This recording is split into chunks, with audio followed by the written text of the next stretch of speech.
Tout le monde, Hanouka, Igia, jeudi soir c'est Hanouka, alors on va parler un shiur sur Hanouka. On va commencer avec une histoire qui m'a beaucoup touché.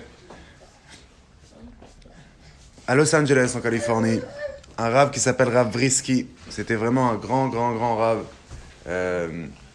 Il parlait très bien et les gens de plein d'endroits venaient pour l'écouter, pour ses shiurim, pour ses cours. Et un jour, dans un des cours qu'il fait, il voit un monsieur qui était choqué de voir dans ce cours-là. C'était le chef d'orchestre de la philharmonie de la synagogue réformiste là-bas à Los Angeles. Et voilà, lui, il arrive dans un cours, en plus c'était un cours d'Emouna, un cours de confiance en Dieu. Je sais pas, là-bas, les libéraux, tout ça, c'est un peu différent, c'est pas trop la même culture que nous, on peut dire ça comme ça. Mais il commence à faire son cours, et il parle d'Emouna, etc. Et là, en plein milieu, il voit que ce juif-là en question, il commence à pleurer. Lui, il comprend pas pourquoi il pleure. Et il continue son cours. À la fin du cours, ce juif-là vient le voir et il commence à lui parler. Il lui dit, voilà, je vais t'expliquer un peu mon histoire. Il commence à raconter son histoire, c'est une histoire terrible qui fait beaucoup de peine, l'histoire de sa vie. Il dit, moi, j'étais marié, j'avais 3 filles. Et un jour, ma femme a voyagé avec mes 2 filles dans la voiture. Et là, ce qui s'est passé, c'est qu'il y a eu un gros accident et mes 2 filles, ils sont partis de ce monde. Et depuis ce jour-là, ma vie, je dis voilà, il n'y a plus de raison pour vivre. Et j'ai décidé de tout arrêter. Tous les jours, je me levais, je repartais dans mon lit, je faisais rien. Et ça ne pouvait pas continuer comme ça, ma femme m'a quitté aussi. Et la seule chose qui me restait, c'était ma fille, ma dernière fille, ma 3e fille. Et là, avec ma fille aussi, je faisais pas grand-chose. Voilà. Je rentrais dans une grosse dépression et j'ai arrêté de rien faire. Et là, je me suis dit, pourquoi elle doit subir ? Je pense que, avec moi, je pense pas que c'est la bonne personne de rester. Je vais finir ma vie. Et là, je décide de finir en beauté.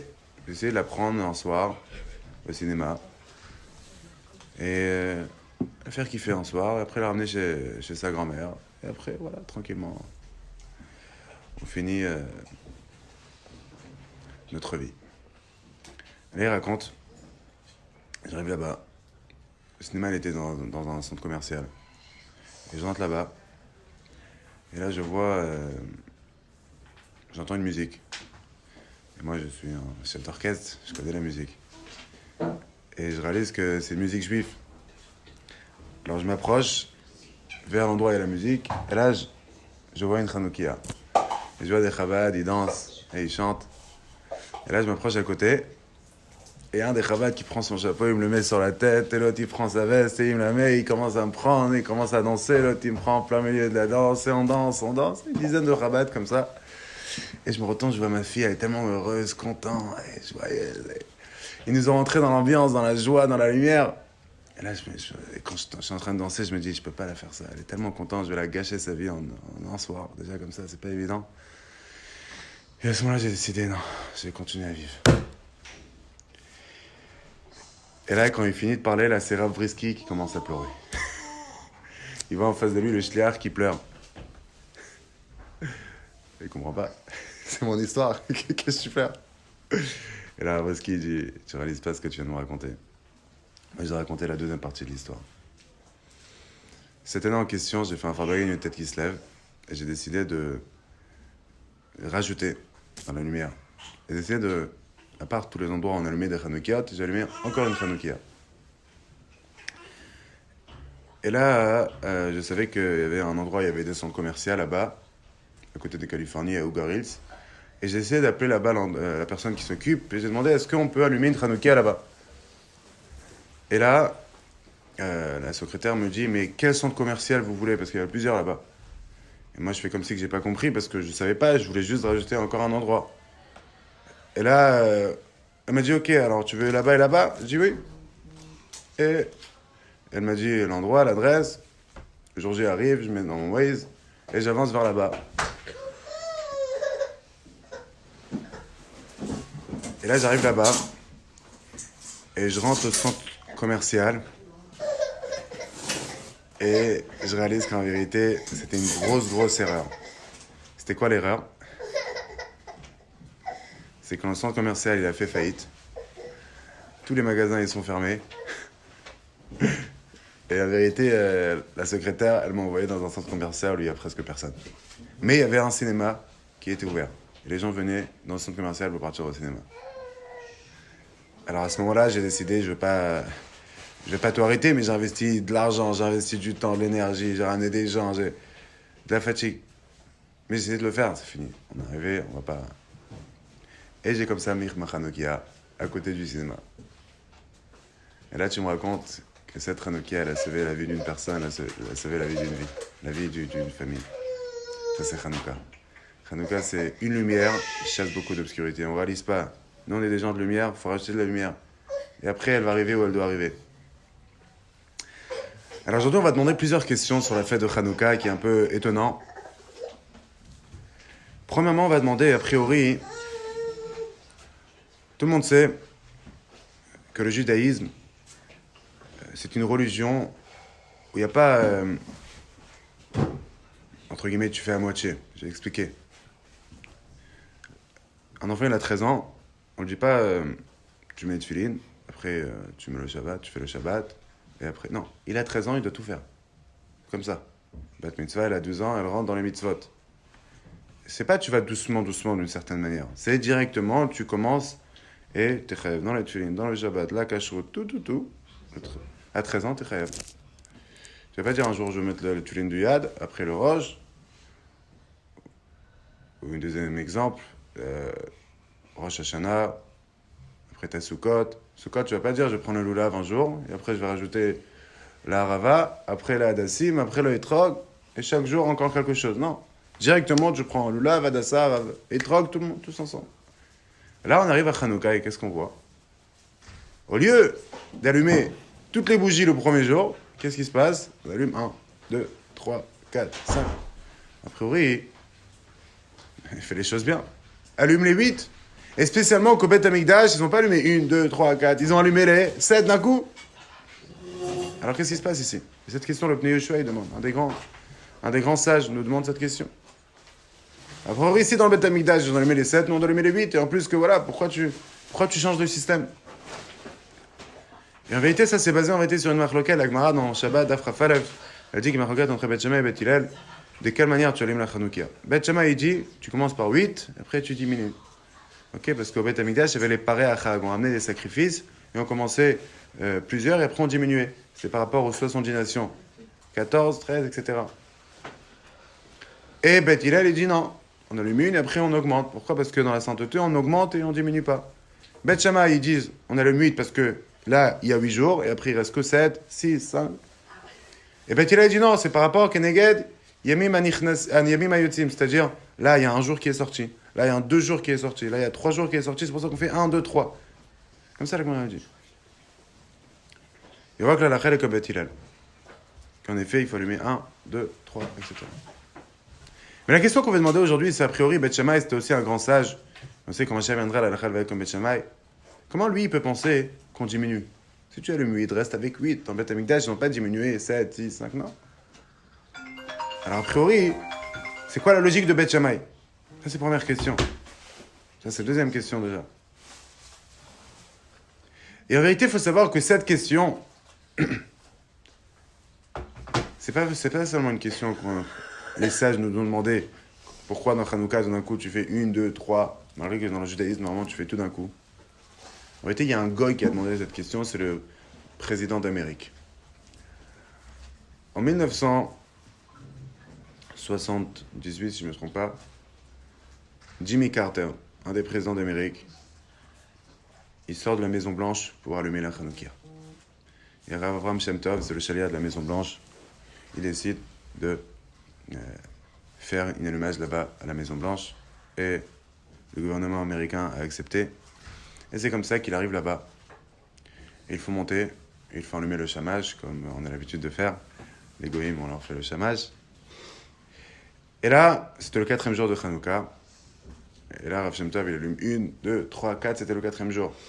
Et après, il s'arrête, il vient pour descendre. Et là, Jimmy Carter, il fait « Oh, il en reste encore 4. Qu'est-ce que tu fais? Tu laisses la moitié vide comme ça ?» On a été dans la question du Bnei Yeshua déjà. C'est quoi cette histoire? Et là, Rav Shem Tov, il sait pas où se mettre. Il y a des millions de personnes qui le regardent à travers la télévision. Qu'est-ce que je fais? Qu'est-ce que vous aurez fait? J'allume la Torah, non, c'est la Torah. Très bien. Vous voyez? Très bien, on est un peuple juif, chacun dit son avis, c'est très très bien. Et il explique que le président, chez nous dans le judaïsme, chaque jour on augmente. Là on est le 4e jour. Le 8e jour, on va allumer 8. Je fais revenir tous les soirs. Mais là, le président, c'était un moment très difficile pour l'Amérique. Il y avait plein de choses très compliquées. Ils avaient fait une guerre dans un pays arabe où c'était très complexe. On disait que ça fait déjà 100 jours qu'il n'est pas sorti de la Maison-Blanche. Et il ne pouvait pas voir un projet de lumière qui est à moitié. Il ne pouvait pas avoir l'obscurité. Il a besoin de lumière. Il a besoin de lumière dans sa vie. Mais il dit à Rav Shem Tov, il faut le faire. Il a devant lui le président de l'Amérique. Aïch Achazak Be'olam, l'homme le plus fort au monde. Et qu'est-ce qu'il fait? Il décide d'allumer les 8. Ça, c'est l'histoire. Alors, il y a une suite qu'on va raconter, Bezrat Hashem, à la fin du cours.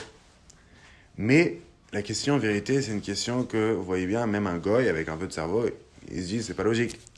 On fait les choses bien, on fait pas les choses à moitié. Malgré que c'est un goy. Est-ce qu'il y a des gens qui allument comme Beth Shammai? Beth Shammai, non. Après, elle est comme Beth Hillel.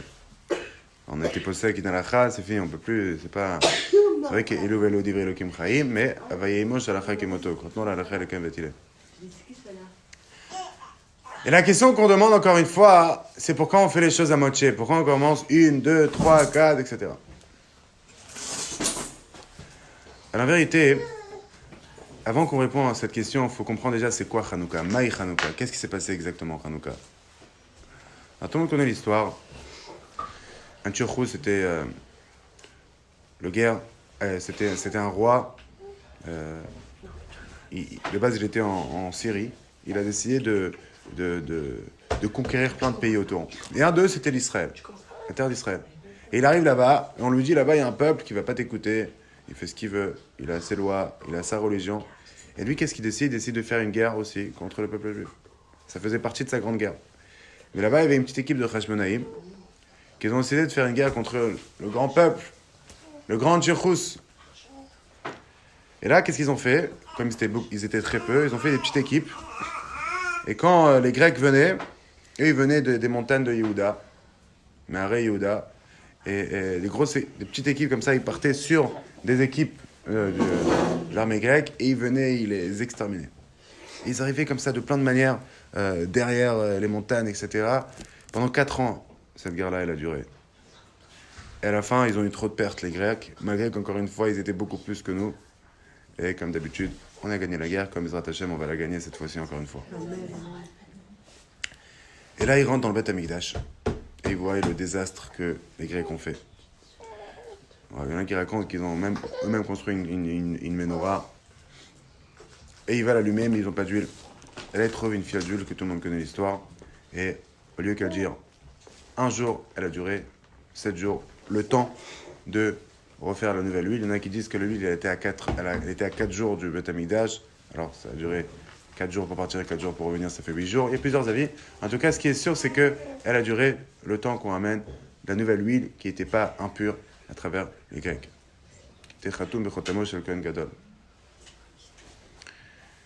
Et en vérité, Beth Hillel, il vient et il dit, tous les jours, eh bien, il y a plus de personnes qui ont réalisé qu'il y avait un miracle. Le premier jour, c'était une petite partie. Après, le deuxième jour, ce miracle s'est répandu de partout. Alors, 1, 2, 3, etc. Mais Beth Shammai, il vient et dit, le miracle, il a diminué parce qu'au début, l'huile, elle avait le potentiel d'allumer pour 8 jours. Mais après, ça a diminué. 7 jours, 6 jours, etc., etc. Maintenant, la question qu'on va demander, encore une question, et Bezrat Hashem, après on va arriver à toutes les réponses, c'est la question suivante. Tous les jours, les élèves ils veulent goûter ce que les mamans elles parlent de Torah Café. Mais on peut pas parce que leur chef, on est 25 en classe. Et là, aujourd'hui, c'est une journée spéciale parce qu'on avait conseillé une classe cet après-midi. Et dans notre classe, on a que 6 élèves. J'arrive, je vais vous faire un petit kiff, on va venir au Torah Café. Donc, je ramène les 6 élèves. Ok, avec plaisir. Les filles viennent, on a demandé plein de questions. Mais nous, on va commencer avec encore une question, comme ça va être une nouvelle pour tout le monde. On sait très bien que chaque fête, on fait un grand festin, que ce soit Purim, que ce soit Pessah, on mange, etc., etc. Et Hanouka, il n'y a pas une mitzvah de manger. La mitzvah, c'est plutôt une mitzvah spirituelle. Et la question, elle est pourquoi? C'est quoi la différence entre Purim et Hanouka? Alors, il faut savoir que Purim, Haman, il voulait exterminer matériellement le peuple juif, hommes, femmes et enfants en un jour. Parce que Achashverosh, il avait le pouvoir sur la planète. Comme ça, la Gemara dit, il y a 3 personnes dans l'histoire qui avaient le pouvoir sur toute la planète. Et une des personnes, c'était Achashverosh. Et Nebuchadnezzar avait Saint-Trérif, comme ça, elle dit dans Megillah Daf Yud. Par contre, les Grecs, eux, ils n'avaient aucun problème avec le peuple juif.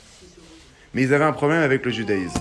Ils avaient un problème que nous, on va accomplir les mitzvot. Et encore plus que ça. La Chassidut, elle explique que même les mitzvot, ils n'avaient pas de problème. Ils avaient un problème sur les mitzvot qui n'ont pas de logique. Ils avaient un problème sur des mitzvot qui montrent une relation avec l'infini, avec des choses qui nous dépassent. Et la même chose la Torah, c'était des grands philosophes, les Grecs. Ils n'avaient pas de problème que tu étudies la Torah.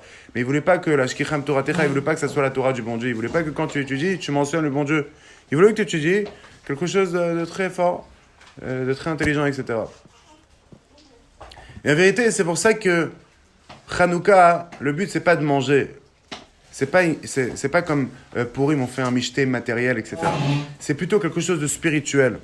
C'est en vérité, le judaïsme était sauvé ce jour-là. C'est pas le peuple juif, parce que si on aurait dit Al-Pi Halakha, comme ça le Rabbi rapporte dans une sikha, Al-Pi Halakha, on n'aurait pas dû faire la guerre. On aurait pu très bien dire, c'est Mesurut Nefesh, c'est pas les 3 vérotes, c'est pas Avodazara, Gelaret, Shvechodamim, il y a 3 vérotes qu'il faut transmettre là. Là, c'était pas ça. On aurait pu rester tranquille, mais juste recevoir leur pouvoir et essayer de faire les choses un peu différemment. Mais on aurait pu très bien ne pas faire la guerre. Mais les Hashmonaïm, ils ont décidé quand même de faire la guerre. Ils sont partis en guerre contre eux. C'est eux qui sont partis en guerre contre les Grecs. Parce qu'ils ont compris qu'en vérité, ici, tu peux pas faire à moitié. Il faut faire les choses complètement. Et Baruch Hashem, on a gagné cette guerre-là. Maintenant, après qu'on a compris tout ça, qu'en vérité, Hanouka, c'était une guerre sur le judaïsme et pas sur le peuple juif. Vient Beth Hillel, que Beth Hillel, en vérité, comme on l'a dit, c'est celui qui dit qu'il faut tout le temps augmenter. 1, 2, 3, 4, 5, etc., etc. Et il vient, il dit, voilà, maintenant que tu as compris qu'il faut faire une guerre contre ceux qui viennent contre le judaïsme, il y a 2 façons de faire la guerre. Il y a 2 façons de faire la guerre, et Bichaz, ça, en vérité, c'est une question dans l'éducation. Ça va être relié aussi avec ce qu'on a parlé hier soir, dans le cours d'éducation. Beaucoup de fois, on a des enfants, et on veut leur faire des compliments, mais on ne sait pas comment leur faire. On ne sait pas de quelle manière faire des compliments à nos enfants. Des fois, il peut avoir des compliments qui ne vont pas les aider. Ça sera pile le contraire. Et la même chose par rapport aux reproches. Des fois, il peut avoir des reproches très constructifs, et des fois, il peut avoir des reproches très... le contraire. Alors, comment faire un reproche qui va être constructif? En réalité, ça, on pourrait comprendre à travers l'histoire qu'on vient de raconter avec Rav Shem Tov. J'ai raconté une histoire, je vais raconter en 10 secondes, encore une fois, pour les filles qui viennent d'arriver. Rav Shem Tov, il allumait les bougies de Hanouka à côté de la Maison Blanche. Et là, le président d'Amérique, c'était le 4e jour, il demande d'allumer toutes les 8 bougies. Et là, Rav Shem Tov, il ne sait pas quoi faire. Et il décide, après la pression du président, d'allumer les 8 bougies. Malgré que c'était que le 4e jour. Voilà, c'est ce que j'allais dire. Voilà. C'est pas le jour des... Très bien. Et on a demandé a priori, Jimmy Carter, le président d'Amérique, il a raison. Il faut allumer 8. Pourquoi tu allumes que 4? On a demandé au début une question. Le judaïsme, tu fais pas les choses à moitié. T'es chayav et mitzvah, à 13 ans, tu dois tout faire. Shofar, il n'y a pas un jour tu fais le shofar, l'autre jour tu le fais à moitié. Non, tu fais shofar, tu fais tous les sons. Le lulav, tu fais tout d'un coup. Tu allumes pas, tu fais pas un jour le lulav, après le etrog, après la hadassim, après la ravot. Tu fais le premier jour, tu prends tous les 4 espèces. Et là, Hanouka, on voit, non, 1, 2, 3. C'est quoi l'idée? Qu'est-ce qui se cache derrière? Et en vérité, il y a 2 façons comment dealer avec un problème. On a tous des fois des problèmes avec nos enfants. Des fois aussi une personne avec sa femme, une femme avec son mari. Il y a des problèmes, il y a des choses qui vont pas. Il y a 2 façons comment résoudre le problème. Ou bien, on va au fond des choses. C'est quoi le problème? On s'assoit, on essaie de réfléchir d'où il vient le problème. Et on commence à parler de tous les problèmes. On ouvre tous les dossiers. Et ça, c'est sourmera. C'est-à-dire, on regarde le mal. Et après, à cet homme. Ou bien, il y a le contraire. Et là, on dit maintenant, OK, il y a plein de problèmes. Qu'est-ce qu'on va faire? On va à un gros week-end dans un pays, un autre pays. On part à Dubaï pour un week-end. Et là, tu as les yeux qui brillent. Et là, la joie et la bonne chose qui va se passer, eh bien, ça va rejeter l'obscurité. En vérité, ça, c'est la marloquette entre Beth Shammai et Beth Hillel. Beth Shammai dit Sourmera. Déjà, tu viens, tu ramènes 8 bougies pour exterminer l'obscurité. Comme si tu prends un antibiotique, tu viens et tu enlèves toute l'obscurité. Alors, quelqu'un qui veut faire tchouva, tu dis tu enlèves toute la maison, la télévision, boum, boum, tu enlèves tout. Ça, c'est Beth Shammai. Il regarde pas maintenant, il dit avec la force du feu, tu vas éliminer toute l'obscurité. Beth Hillel, il vient, il dit non. 1 bougie, 2 bougies, 3 bougies. Tu commences par la lumière. Tu vas faire quelque chose de positif. Tu ne regardes pas l'obscurité. Et ça, c'est le Tanya des Chaouka Tsara. C'est long, parce qu'en réalité, c'est step by step, mais après, c'est court. Après que tu as amené de la lumière, tu as chassé beaucoup d'obscurité. Et en vérité, après qu'il y ait eu cette histoire avec Rav Shem Tov, le lendemain, il rentre en Yichidut chez le Rabbi. Et le Rabbi, il savait tout ce qui s'est passé, bien sûr. Et là, qu'est-ce que vous en pensez que le Rabbi lui a dit? Qu'est-ce qu'on dit à un shliach? En plus, Rav Shem Tov, c'était un monsieur avec quelqu'un de fort. Tout le monde le connaissait. Il vit Baruch Hashem encore jusqu'à aujourd'hui, Rav Shem Tov. C'est quelqu'un de fort, quelqu'un qui se laisse pas faire comme ça. On les connaît, les Shem Tov, c'est une famille... Alors, le Rabbi lui a dit une phrase qu'en vérité, ça va nous donner un message incroyable. Pour nous, en tant que parents, en tant qu'enfants. Le Rabbi le regarde et lui dit... De toi, je m'attendais plus de Gaon Yaakov. Comme ça, le Rabbi lui dit. C'est-à-dire qu'en vérité, dans 7 reproches, il a dit le plus grand compliment du monde. Il dit, toi, que t'es fort, que t'es grand, etc. J'attendais beaucoup plus que ça. Et en vérité, avec nos enfants, c'est exactement la même chose. On n'a pas le droit d'humilier un enfant. L'enfant ne t'appartient pas, il appartient au bon Dieu. C'est un gage qui t'a donné. Si demain, tu élèves l'enfant du Rabbi, tu ne vas pas faire ce que tu veux avec, on est bien d'accord? C'est l'enfant du bon Dieu. Tu fais pas ce que tu veux avec lui. Tu dois le respecter. Et quand tu veux faire une reproche, tu l'appelles et tu développes et tu dévoiles ce potentiel. Il a une partie de Dieu. Tu dis de toi, waouh, toi t'as fait une chose pareille. Pas possible. Toi t'es mon fils, que t'étais tout le temps l'exemple. Et là tu dis les plus grands compliments. Et en vérité, il va réaliser que mon père et ma mère, ils s'inquiètent pour moi. Et ils veulent mon bien, ils pensent à moi. Et je suis important. Alors, est-ce que c'est une bonne reproche? Oui, il faut faire comme Beth Hillel. Tu ramènes la lumière. 1 lumière, 2 lumières, 3 lumières. Et cette lumière, elle va dégager toute l'obscurité. Et la même chose dans les compliments. Quel compliment faire? Si tu leur fais un compliment des choses qui ne dépendent pas d'eux, tu leur dis, t'es trop intelligent, toute la journée tu leur dis ça. Alors le jour où ils vont partir dans des endroits où il y a des personnes qui sont plus intelligents qu'eux, ils vont se sentir inférieurs, incapables. Et qu'est-ce qu'ils devraient faire à ce moment-là? Rabaisser d'autres personnes pour trouver leur place. Pourquoi? Parce qu'en vérité, tu as donné un compliment sur quelque chose qui est superficiel, artificiel, qui est extérieur à eux. C'est pas ça leur vraie identité. Par contre, si tu essaies de réfléchir, pourquoi on est venu sur Terre? Est-ce qu'on est venu sur Terre pour réussir? Non. Est-ce qu'on est venu sur Terre pour être intelligent? Non. Est-ce qu'on est venu sur Terre pour être le plus fort? Non. Donc, il faut ouvrir les textes. La Torah, qu'est-ce qui est écrit dans la Mishnah? La Mishnah, c'est écrit dans Pirkei Avot, Lo alecham lachal igmor. D'un côté, on t'a pas demandé de finir le travail. On t'a pas demandé des résultats. De l'autre côté, tu peux pas dire je vais en vacances et je fais rien. Non. On t'a demandé de quoi? Adam la malulad. Il dit l'homme, il était né pour se fatiguer. Alors du moment où un enfant il a fait un effort, tu le fais un compliment sur l'effort. Et quand tu vas faire un compliment sur l'effort, alors à ce moment-là, l'enfant, il va plus avoir peur de prendre des challenges, des risques, parce qu'en vérité, il comprend que l'essentiel, c'est pas le résultat, c'est pas la réussite, mais c'est l'effort. Et à ce moment-là, il va comprendre sur quoi investir. Investir sur l'effort. Demain, tu vois ton fils, il est au téléphone avec son ami. Pendant 1 heure, il a expliqué tout ce qu'ils ont appris durant la journée pour le contrôle de demain. À ce moment-là, tu peux dire, enfin, tu peux faire un super compliment. Tu dis, waouh, t'as pris 1 heure de ton temps, tu t'es fatigué pour aider ton ami. Il va comprendre qu'est-ce qui mérite un compliment. L'essentiel, c'est pas d'avoir un 100. Personne t'a demandé d'avoir un 100 au contrôle. L'essentiel, c'est de faire des efforts. Et plus tu as fait des efforts, plus tu as réalisé ta mission ici-bas. On t'a pas demandé d'avoir un résultat, on t'a pas demandé d'avoir 8 d'un coup. On t'a demandé d'avancer. 1, 2, 3, 4. Et c'est comme ça, en vérité, que tu accomplis ta mission ici-bas. Et ça, c'est encore une fois une grande différence, malheureusement, entre le judaïsme et beaucoup de fois aujourd'hui dans le monde occidental. Dans le monde où on vit, les gens ils voient le résultat. Et en effet, parce qu'en vérité, c'est pas le judaïsme.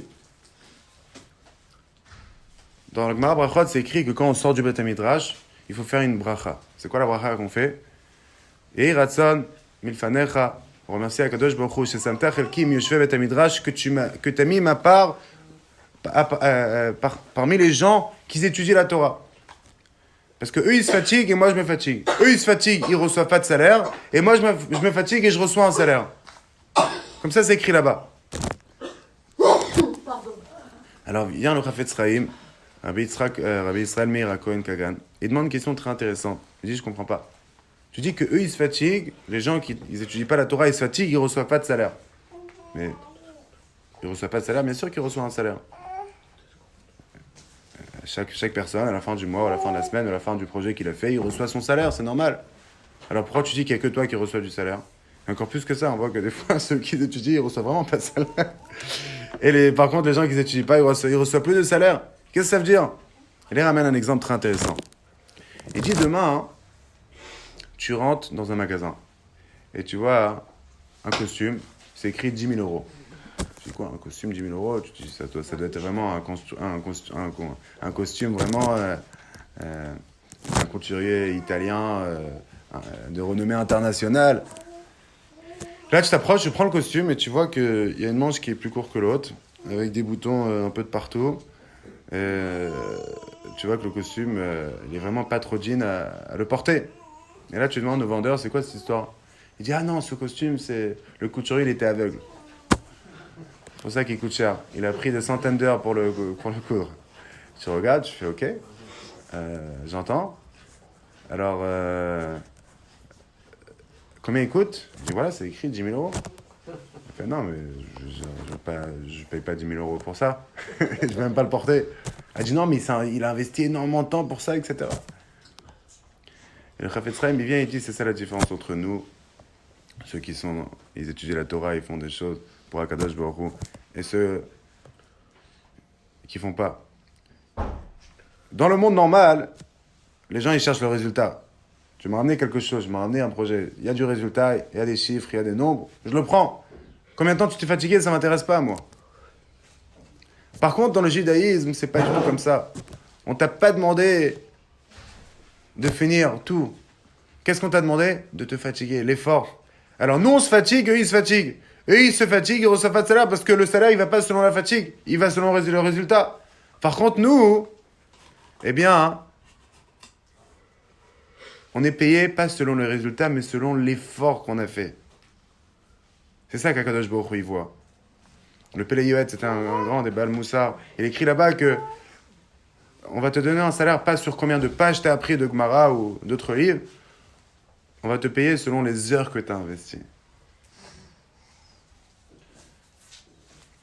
Il y a encore une histoire très intéressante sur ça dans la Gemara. Une fois, il y avait un monsieur qui s'appelait Yosef. Il est tombé très très malade. Très très malade. Mort clinique. Il est déjà monté en haut, il a déjà vu des choses qu'on voit aussi aujourd'hui, même des goïms, ils racontent des choses qu'ils ont vues.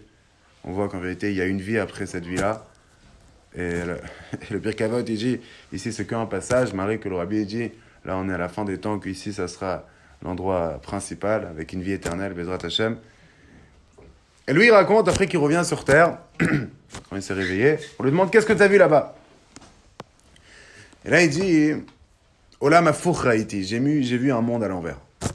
Un monde à l'envers. C'est quoi un monde à l'envers? Et il dit, Elyonim le mata va tartonim le mala. Ceux que ici, tout le monde les respecte, là-bas, ils sont tout en bas.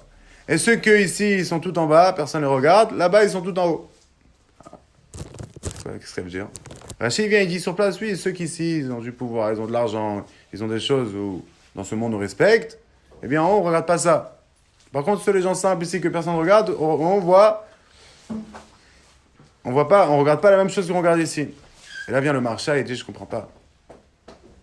C'est normal, je veux dire, c'est pas Olam Hafuch, t'as pas vu un monde à l'envers, t'as vu un monde à l'endroit. C'est ici le monde à l'envers, c'est ici un monde de mensonges qu'on respecte, pas selon les valeurs qu'il faut respecter.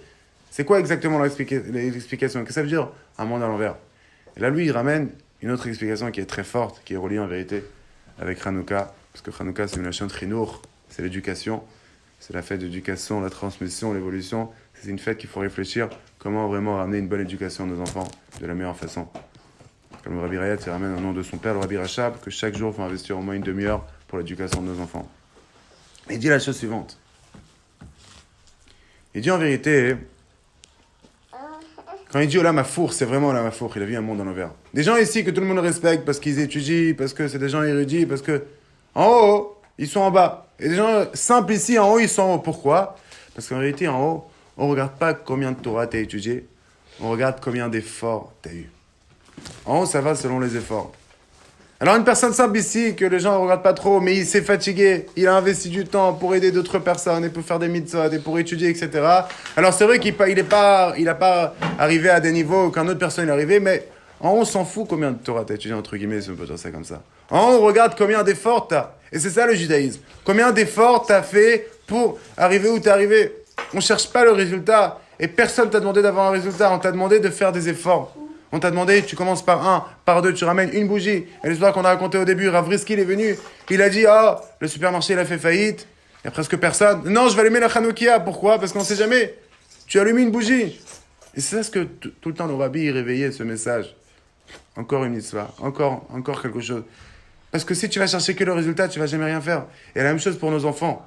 Si tu fais des compliments à tes enfants que selon les résultats, alors à ce moment-là, eh bien, s'ils savent qu'ils ne vont pas avoir de résultats ou de bons résultats comme ils ont décidé d'avoir, ils ne vont même pas commencer.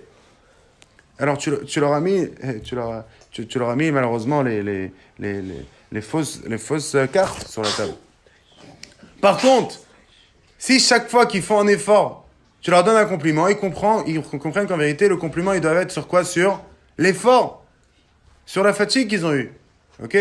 Si toute la journée tu dis t'es trop intelligent, il dit ok, alors je suis intelligent, j'ai fini. J'ai plus rien à faire maintenant. J'ai réussi ma mission, je suis intelligent de toute façon. Et les jours qu'il y a quelqu'un qui est plus intelligent qu'eux, ils se sentent inférieurs. Mais il n'y a rien à être inférieur. Chacun, il a ses capacités, chacun, il a ses outils que Dieu lui a donnés pour accomplir sa mission ici-bas. Et on t'a demandé une seule chose, c'est de se fatiguer. Par contre, si tu fais un compliment sur la fatigue qu'il a eue, alors il va tout le temps. La fatigue, c'est dans ses mains. C'est pas des choses qui sont pas dans ses mains. C'est pas un talent naturel. La fatigue, c'est tu peux tout le temps faire. Il va arriver dans une autre classe où il y a des gens plus que lui qui sont plus forts que lui. On s'en fout. Mon père, je sais, et ma mère, ils vont faire des compliments sur quoi? Sur l'effort que j'ai fait. Waouh! T'as investi tellement de temps, c'est incroyable. Tu t'es dépassé. Ça, c'est des compliments qui construisent. Maintenant, c'est sûr que les autres compliments, par exemple, comme j'ai dit, t'es trop intelligent, t'es trop beau, tout ça, tu peux les dire. Mais il faut savoir quand les dire. Alors, un bon moment pour les dire, c'est quand l'enfant, il va dormir. Et avant qu'il parte dormir, il comprend que là, quand tu lui dis ces phrases-là, tu le fais passer un message d'amour. T'es pas en train ici de lui dire, de l'éduquer et de le créer et de le construire son estime de soi. Tu es en train de faire une seule chose ici. Tu es en train de lui faire passer des mots d'amour. Et il va comprendre ça. Tu peux même dire, t'es mon ange. Par contre, alors ça c'est un bon moment pour dire ce que tu veux dire, ce que tu aimes dire, même si c'est pas trop passé par ton cerveau. Par contre, d'une façon générale, si tu veux vraiment construire un vrai estime de soi à ton fils, eh bien il faut que tu accentues sur l'effort. Ok, comme ça un autre jour, il va pas avoir peur de prendre des risques, il va pas avoir peur que d'autres personnes vont dire il est pas très intelligent. Mais ici on cherche pas l'intelligence, ici on cherche l'effort. Par contre, si sa qualité c'est l'intelligence, il va avoir peur de se tromper. Il va dire le jour que je vais me tromper, je ne sers plus à rien. Je ne mérite pas d'exister parce qu'en vérité toute mon identité c'est quoi? C'est que je suis intelligent. Et c'est très négatif et c'est un compliment qui va en vérité détruire d'une certaine manière l'estime de soi de son fils. Si tu accentues que sur ça. Alors de temps en temps, il n'y a pas de problème comme on a dit. Mais si, quand tu donnes ton compliment, tu ne réalises pas où je vais arriver, c'est quoi mon but, il faut que ça passe par le côté cérébral avant. Pourquoi je le dis? Est-ce que je le dis parce que, je veux le dire, j'ai mon cœur qui a besoin de dire quelque chose et j'ai pas trop réfléchi avant, alors à ce moment-là, ça peut être compliqué pour ton fils. Parce qu'il va recevoir des compliments qui vont pas construire son estime de soi. Il va avoir peur de prendre des nouveaux challenges. Et il va avoir peur de partir dans des endroits où il y a d'autres personnes qui prennent aussi de la place et qui sont peut-être plus intelligents que lui.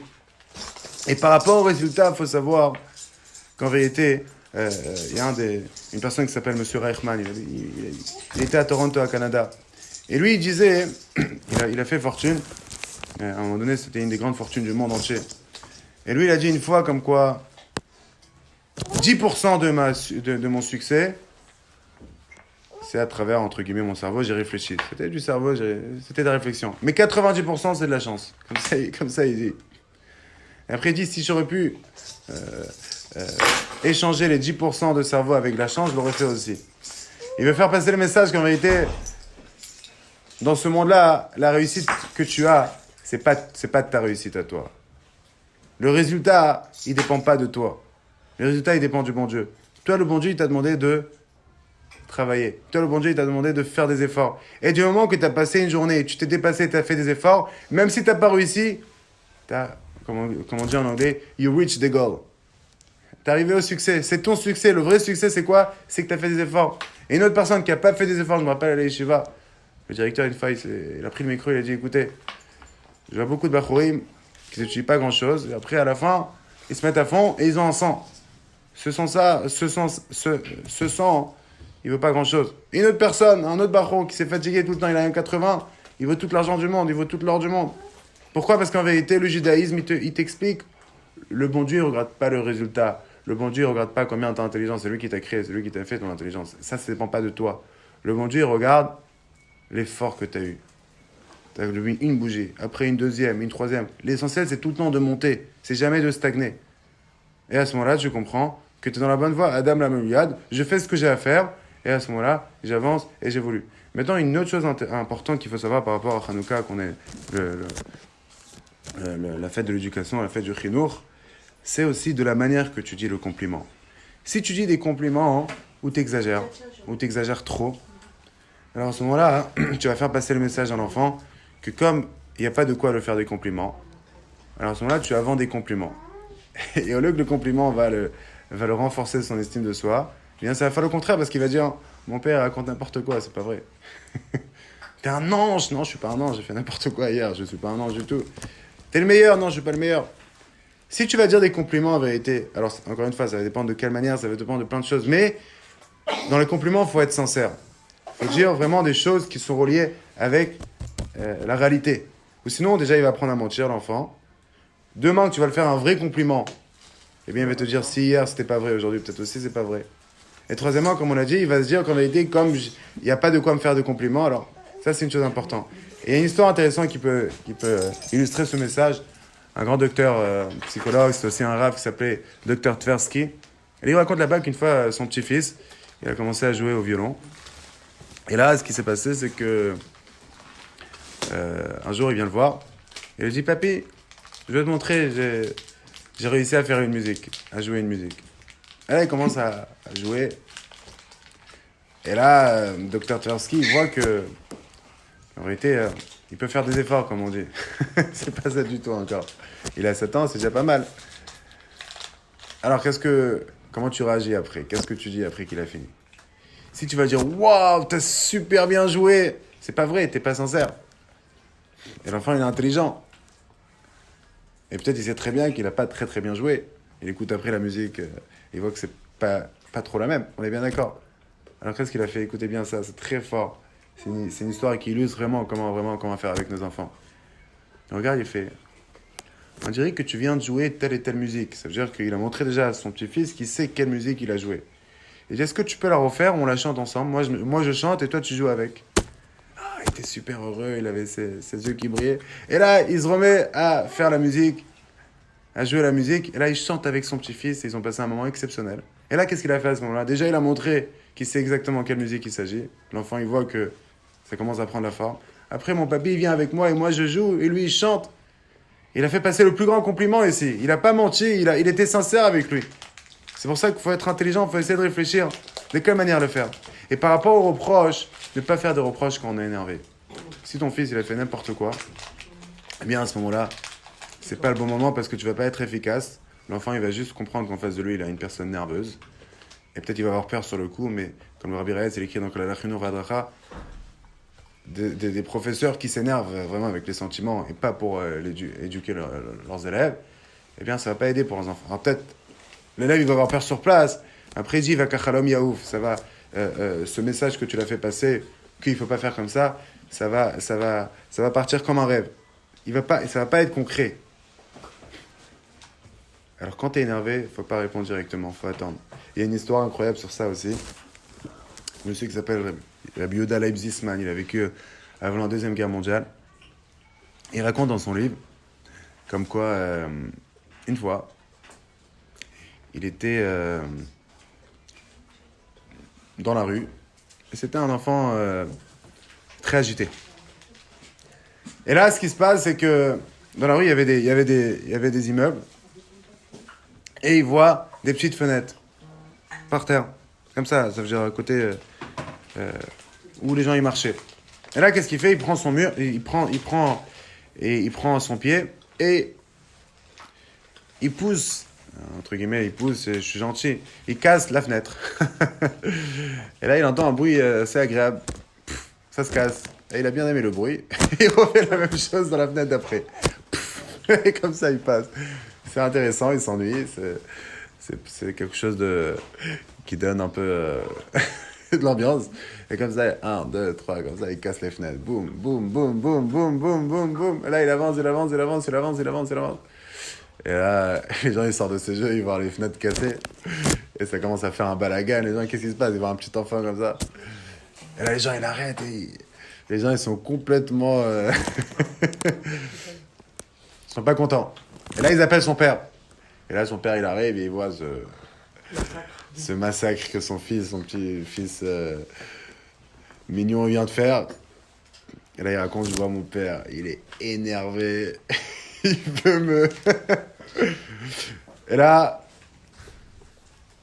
il me regarde, il me prend, il me dit, écoute-moi bien, là, j'aurais voulu vraiment te punir, mais comme je suis énervé, je peux pas le faire. Il faut avoir de la force pour parler. Ah, faut avoir beaucoup de force. Je crois qu'il y a une personne ici qui est capable de parler. Déjà, c'est bien d'entendre qu'il y a des gens qui l'ont fait. Il lui dit, mais comme je suis énervé, alors j'ai pas le droit de te punir maintenant, mais dans une semaine, il faudrait que tu aies des comptes à rendre. Une semaine après... Une semaine quand même. Une semaine. Ça a pris une semaine pour évacuer. Waouh. Après une semaine, il appelle son fils, il dit, écoute-moi bien, ce que tu as fait, ça mérite une grande punition. Et moi, je t'aime beaucoup et je veux pas te punir, mais tu dois te faire punir. Et là, il lui donne une bonne... comme on dit chez nous. Alors voilà. Alors aujourd'hui, les moments ont changé. Je ne sais pas si aujourd'hui il faut faire des choses corporellement, physiquement. Mais ce qui est sûr, c'est que l'enfant, il doit ressentir que son père et sa mère, ils pensent à lui et ils veulent son bien. C'est pour ça qu'ils savent le faire, mais au bon moment, de la bonne manière. Et en vérité, ça c'est Hanouka. La halakha est comme Beth Hillel que c'est pas Sourmera et Asetov, c'est Sourmera à travers Asetov. Tu vas enlever l'obscurité à travers un peu de lumière. Une petite lumière. Et tout le monde peut voir ça dans sa vie. T'as allumé une petite lumière, après tu vois toutes les lumières qui vont s'allumer. C'est ça le message de Hanouka. Beth Hillel, il dit une lumière, et encore une lumière, et encore une lumière, chasse beaucoup d'obscurité. On espère déjà cette année que les petites lumières et les grandes lumières que chacun allume dans sa vie va dire amener la grande lumière, que ça c'est au Rosh el Mashiach, la lumière du Mashiach, Techef Mamash. Hanouka Sameach à tout le monde.